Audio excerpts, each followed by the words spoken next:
Sir, ಮೊದಲನೇದಾಗಿ ಚನ್ನಪಟ್ಟಣದ ಜನತೆಗೆ ಮತ್ತು ಸಂಡೂರಿನ ಜನತೆಗೆ ಹಾಗೂ ಶಿಗ್ಗಾವಿ ಮತದಾರರಿಗೆ ಕೃತಜ್ಞತೆಗಳನ್ನ ಸಲ್ಲಿಸ್ತೀನಿ. ಯಾಕೆಂದರೆ ಸಿದ್ದರಾಮಯ್ಯನವ್ರ ಬಗ್ಗೆ ಇಲ್ಲ ಸಲ್ಲದ ಆರೋಪಗಳನ್ನ ಮಾಡಿ ವಿರೋಧ ಪಕ್ಷದವರು ಅವ್ರಿಗೆ ಕಪ್ಪು ಚುಕ್ಕೆ ತರಬೇಕು ಅಂತ ಏನೇನೋ ಪ್ರಯತ್ನ ಮಾಡಿದ್ರು.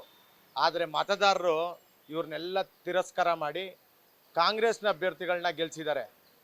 ಇದೇ ಸಿದ್ದರಾಮಯ್ಯನವ್ರಿಗೆ ಮೂಢ ಹಗರಣದ ಬಗ್ಗೆ ಮತ್ತು ವಾಲ್ಮೀಕಿ ಹಗರಣದ ಬಗ್ಗೆ ಅಪಪ್ರಚಾರ ಅಂತೂ ಸಿಕ್ಕಾಪಟ್ಟೆ ಮಾಡಿದ್ರು. ಈ JDS ಅವರು ಮತ್ತು BJP ಅವರು ಮಾಡಬಾರ್ದಿದ್ದೆಲ್ಲನೂ ಮಾಡಿ ಇವತ್ತು ಅವರೇನೆ ಸೋತಿ ಸುಣ್ಣವಾಗಿ ಮನೆಗೆ ಸೇರ್ಕೊಳ್ಳಂಗಾಗಿದೆ. ಈಗ ಅವ್ರಿಗೆ ಗೆಲ್ಲಕ್ಕಾಗಲ್ಲ ಅಂತ ಗೊತ್ತಿತ್ತು, ಆದ್ರೂ DK ಶಿವಕುಮಾರ್ ಬಗ್ಗೆ, ಸಿದ್ದರಾಮಯ್ಯನವ್ರ ಬಗ್ಗೆ, ಪರಮೇಶ್ವರ್ ಅವ್ರ ಬಗ್ಗೆ, ಇಲ್ಲದೆ ಜಮೀರ್ ಬಗ್ಗೆ ಎಲ್ಲರ ಬಗ್ಗೆನೂ ಅಪಪ್ರಚಾರ ಮಾಡಿದ್ರು. ಆದರೆ ಇದನ್ನೆಲ್ಲ ಜನ ತಿರಸ್ಕಾರ ಮಾಡಿ ಇವ್ರನ್ನ 3 ಜನನ ಅಭ್ಯರ್ಥಿನ ಆಯ್ಕೆ ಮಾಡಿದ್ದಾರೆ. ಅವ್ರಿಗಿನ್ನೂ ಮತ್ತೊಮ್ಮೆ ಅಭಿನಂದನೆಗಳನ್ನ ಸಲ್ಲಿಸ್ತೀನಿ. ಸರ್, ವಿರೋಧ ಪಕ್ಷದವ್ರ ತಟ್ಟೆಲೆ ನೊಣ ಬಿದ್ದಿದೆ, ಹೆಗ್ಣ ಬಿದ್ದಿದೆ. ಬೇರೆಯವ್ರ ತಟ್ಟೆಲಿ ನೊಣ ಬಿದ್ದಿರೋದನ್ನ ನೀವು ಹುಡ್ಕೋದ್ಬೇಡಿ. ಇದನ್ನೇ ಕುಮಾರಸ್ವಾಮಿ ಅವರೇ ಈಗಲಾದ್ರೂ ನೀವು ಎಚ್ಚರಿಕೆಯಿಂದಿರಿ. ಯಾಕೆ ಅಂದರೆ ಈಗ ನಿಮ್ಮ ಮಗನ್ನ ಚನ್ನಪಟ್ಟಣದಲ್ಲಿ ನಿಲ್ಸಿದ್ರಿ, BJP ಅವರು ನಿಮ್ಗೆ ಯಾರು ಬಂದು ಕ್ಯಾನ್ವಸ್ಸೇ ಮಾಡಲಿಲ್ಲ. R ಅಶೋಕು, CT ರವಿ ಅವ್ರು ಇರ್ಬೋದು, ಪ್ರತಾಪ್ ಸಿಂಹ ಅವ್ರು ಇರ್ಬೋದು, ಅವರೆಲ್ಲ ನಿಮ್ಮ ಮಗನಿಗೆ ವಿರುದ್ಧವಾಗೇ ಮಾಡಿರೋದು. ನಿಮ್ಮ ಪಕ್ಷ ಏನು ಮೈತ್ರಿ ಮಾಡ್ಕೊಂಡಿದ್ದೀರಿ, ಇದು ಹೆಚ್ಚು ದಿವಸ ಉಳಿಯೋದಿಲ್ಲ. ಈಗಾಗಲೇ ಕುಮಾರಸ್ವಾಮಿ ಅವ್ರಿಗೆ ಅರ್ಥವಾಗಿದೆ, ನಾವು BJP ಅವ್ರ ಜೊತೆ ಸೇರಿ ನಾವು ನಮ್ಮ ಪಕ್ಷನ ಮುಳುಗ್ತಾ ಇದೆ ಅನ್ನೋದು ಅರ್ಥವಾಗಿದೆ ಅವರಿಗೆ. ಜಮೀರ್ ಅವರು ಅದೇ ಇವ್ರು ಹೇಳ್ತಿದ್ರು, ಜಮೀರ್ ಅವ್ರು ಹೇಳ್ಬಿಟ್ರು ಹಿಂಗೆ ದೇವೇಗೌಡರ ಫ್ಯಾಮಿಲಿ ಅವ್ರು ಆ ಥರ ಹೇಳಲಿಲ್ಲ. ಮುಸ್ಲಿಮ್ಸ್ ಮತದಾರರನ್ನ ಓಟ್ ಕೊಂಡ್ಕೋತಾರೆ ಅಂತ ಹೇಳಿದ್ದೇ ಹೊರತು ಇವ್ರನ್ನ ಅದನ್ನು ಅಪಪ್ರಚಾರ ಮಾಡಿ ಅವರು ದೇವೇಗೌಡರ ಫ್ಯಾಮಿಲಿನ ಕೊಂಡ್ಕೊತೀನಿ ಅಂತ ಅದೆಲ್ಲ ಸುಳ್ಳಿಗೆ ಈಗ ಪ್ರತಿಫಲ ಸಿಕ್ಕಿದೆ. ಯಾವತ್ತಿದ್ರೂ ಸತ್ಯಮೇವ ಜಯತೆ ಅನ್ನೋದಕ್ಕೆ ಸಿದ್ದರಾಮಯ್ಯನವ್ರಿಗೆ ಇವತ್ತು ಸತ್ಯಮೇವ ಜಯತೆ. ಅವ್ರಿಗೆ ಯಾವಾಗಲೂ ಅವ್ರ ಗೆಲುವು ಖಂಡಿತ ಇದ್ದೇ ಇರ್ತದೆ. ಸಿದ್ದರಾಮಯ್ಯನವ್ರಿಗೆ ಜನರ ಆಶೀರ್ವಾದ ಇರೋ ತನಕನೂ ಅವ್ರು ಯಾವುದೇ ಕಾರಣಕ್ಕೆ ಸೋಲೊಪ್ಕೊಳ್ಳಲ್ಲ.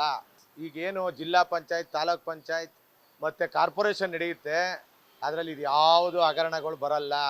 ಹಗರಣ ಮಾಡಿದರೆ ತಾನೇ ಹಗರಣ ಬರೋದು. ಹಗರಣನೇ ಮಾಡಿಲ್ಲ ಅವ್ರದ್ದು, ಸಿದ್ದರಾಮಯ್ಯನವ್ರದ್ದು ಏನು ಪಾತ್ರ ಇಲ್ಲ. ಪರ್ಚೇಸ್ ಯಾರೋ ಮಾಡಿದ್ದಾರೆ, ಅವರ ಬಾಮೈದವರು ಅವ್ರ ಅಕ್ಕಂಗೆ ಕೊಟ್ಟಿದ್ದಾರೆ. ಈಗ ಅವ್ರ ಅಕ್ಕ ದುಡ್ಡು ಕೊಟ್ಟು ತೊಗೊಂಡಿದ್ದಾರೆ, ದಾನ ಪತ್ರ ಮಾಡ್ಕೊಟ್ಟಿದ್ದಾರೆ. ಮಲ್ಲಿಕಾರ್ಜುನ್ ದುಡ್ಡು ಕೊಟ್ಟು ತೊಗೊಂಡಿದ್ದಾರೆ. ಅದಕ್ಕೆ ಇಲ್ಲದೇ ಇರೋದಪ್ಪ 20 ವರ್ಷದಿಂದ ಬೇಕಾಗಿತ್ತೆ.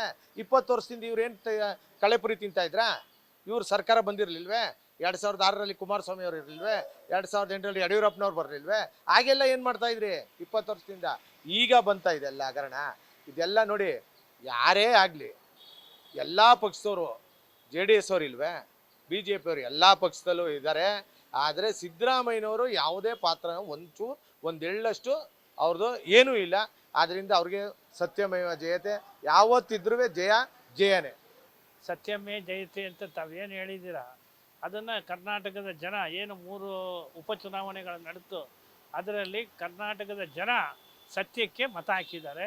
ಮತ್ತು ಪಕ್ಷ ಏನು ಕಾಂಗ್ರೆಸ್ ಪಕ್ಷ ಕಳೆದ ವಿಧಾನಸಭಾ ಚುನಾವಣೆಗೆ ಮೊದಲು DK ಶಿವಕುಮಾರ್ ಅವರು, ಸಿದ್ದರಾಮಯ್ಯ ಸಾಹೇಬರು ಏನು ಜನರಿಗೆ ಆಶ್ವಾಸನೆ ಕೊಟ್ಟಿದ್ದರು, ನಾವು ಅಧಿಕಾರಕ್ಕೆ ತಮ್ಮ ಆಶೀರ್ವಾದದಿಂದ ಬಂದರೆ ನಾವು ಇಂಥ ಗ್ಯಾರಂಟಿಗಳನ್ನು ನಿಮಗೆ ಕೊಡ್ತೀವಿ ಅಂತ ಏನು ಹೇಳಿದರು, ಅದನ್ನು ಕಾರ್ಯಗತಗೊಳಿಸಿ ಇವತ್ತು ಯಶಸ್ವಿಯಾಗಿ 1.5 ವರ್ಷದಿಂದ ಸರ್ಕಾರವನ್ನು ನಡೆಸ್ತಾ ಇದ್ದಾರೆ. ಜನರಿಗೆ ಕೊಟ್ಟ ಮಾತಂತೆ ನಡ್ಕೊಂಡಿದ್ದೀವಿ. ಅದಕ್ಕೆ ಜನ ಮಾಜಿ ಮುಖ್ಯಮಂತ್ರಿಗಳ ಕುಟುಂಬ ಸದಸ್ಯರುಗಳನ್ನೇ ನಿಲ್ಲಿಸಿದ್ರು ಸಹ ಇವತ್ತು ಜನ ಕಾಂಗ್ರೆಸ್ ಪಕ್ಷದ ನಾಯಕರಾದ ಸಿದ್ದರಾಮಯ್ಯನವರು ಮತ್ತು DK ಶಿವಕುಮಾರ್ ಅವರು ಕೊಟ್ಟಂಥ ಕೊಡುಗೆಗಳನ್ನು ನಂಬಿ ಏನು ಇವತ್ತು ಫಲಾನುಭವಿಗಳಿದ್ದಾರೆ ಅವರು ಕಾಂಗ್ರೆಸ್ ಪಕ್ಷಕ್ಕೆ ನಮ್ಮ ಅಭ್ಯರ್ಥಿಗಳಿಗೆ ಮತ ಕೊಟ್ಟು ಇವತ್ತು ಜಯಶೀಲನಾಗಿ ಮಾಡಿರೋದೇ ವಿರೋಧ ಪಕ್ಷಗಳ ಎಲ್ಲ ಆರೋಪಗಳು ಸುಳ್ಳು, ಅವ್ರು ಹೇಳ್ತಾ ಇರೋದೆಲ್ಲ ಬರೀ ಸುಳ್ಳು ಅನ್ನೋದನ್ನು ಜನ ಮತದಾನದ ಮೂಲಕ, ಪ್ರಜಾಪ್ರಭುತ್ವದಲ್ಲಿ ಮತದಾರರೇ ಪ್ರಭುಗಳು, ಅವರು ಕೊಟ್ಟಂಥ ತೀರ್ಪು ಇವತ್ತು ವಿರೋಧ ಪಕ್ಷಗಳಿಗೆ ಒಂದು ಪಾಠವಾಗಲಿ. ಮುಂದಿನ ಸತ್ಯ ಹೇಳಿ ಜನಗಳಿಗೆ ಪಕ್ಷ ಸರ್ಕಾರ ಯಾವ್ದು ನಮ್ಮ ಪಕ್ಷದ ಸರ್ಕಾರ ಇದೆ, ಸರ್ಕಾರ ನಡೆಯೋದಕ್ಕೆ ಅವರು ಅನುವು ಮಾಡಿ ಕೊಡಬೇಕು ಅಂತ ಈ ಮೂಲಕ ಕೇಳೋಕ್ಕೆ ಇಷ್ಟಪಡ್ತೀನಿ. ಕೇಸೇ ಇಲ್ಲ ಅದಕ್ಕೆ ಕೇಸೇ ಇಲ್ಲ ಅನ್ನೋದಕ್ಕೆ ಅದನ್ನು ಕೊಟ್ಟಂಥವ್ರು ಯಾರು? BJP ಅವರು ಆಡಳಿತ ಇದ್ದಾಗ ಕೊಟ್ಟಿದ್ದು. 2 ವರ್ಷದಿಂದ ಸುಮ್ಮನೆ ಇದ್ದಂಥ ವಿರೋಧ ಪಕ್ಷದವರು ಇವತ್ತು ಅದನ್ನು ತೆಗೆದಿರೋದು ಅದು ಸುಳ್ಳಿನ ಕಂತೆ. ಸಿದ್ದರಾಮಯ್ಯನವರ ಕಳಂಕರಹಿತ ರಾಜಕೀಯಕ್ಕೆ ಒಂದು ಚುಕ್ಕೆ, ಕಪ್ಪು ಚುಕ್ಕೆ ಬರಬೇಕು, ಬರೆಸ್ಬೋದಾ ಅಂತ ಒಂದು ಆಸೆ ಇಟ್ಕೊಂಡು ಇದನ್ನು ಈ ಹಗರಣ ಈ ಇಶ್ಯೂನ, ಮೋಡ ಇಶ್ಯೂನ ತೆಗೆದುಕೊಂಡು ಜನರ ಹತ್ರ ತಪ್ಪು ಮಾಹಿತಿಗಳನ್ನು ನೀಡಿ ತಪ್ಪು ಗ್ರಹಿಕೆಗಳನ್ನು ಹೇಳಿ ಅದನ್ನು ರಾಜಕೀಯ ಲಾಭ ಪಡೆಯೋದಕ್ಕೆ ಪ್ರಯತ್ನ ಪಡ್ತಾ ಇದ್ದಾರೆ. ಅದು ನಡೆಯಲ್ಲ.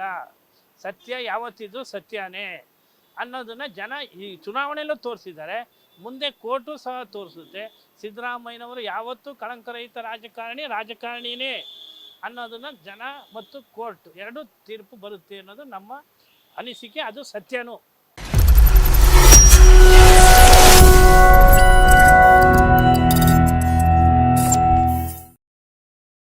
ನೀವು ಗಿರವಿ ಇಟ್ಟು ಬಿಡಿಸ್ಕೊಳಕ್ಕಾಗ್ದಿರೋ ಆಭರಣನ STJ ಗೋಲ್ಡ್ ಕಂಪನಿಯವರು ಬಿಡಿಸಿ ಮಾರುಕಟ್ಟೆಗಿಂತ ಅಧಿಕ ಬೆಲೆಗೆ ತಗೋತಿದ್ದಾರೆ. ಅಷ್ಟೇ ಅಲ್ಲ, 1 ಕೂಪನ್ ಕಾರ್ಡ್ ಕೂಡ ಕೊಡ್ತಾ ಇದ್ದಾರೆ.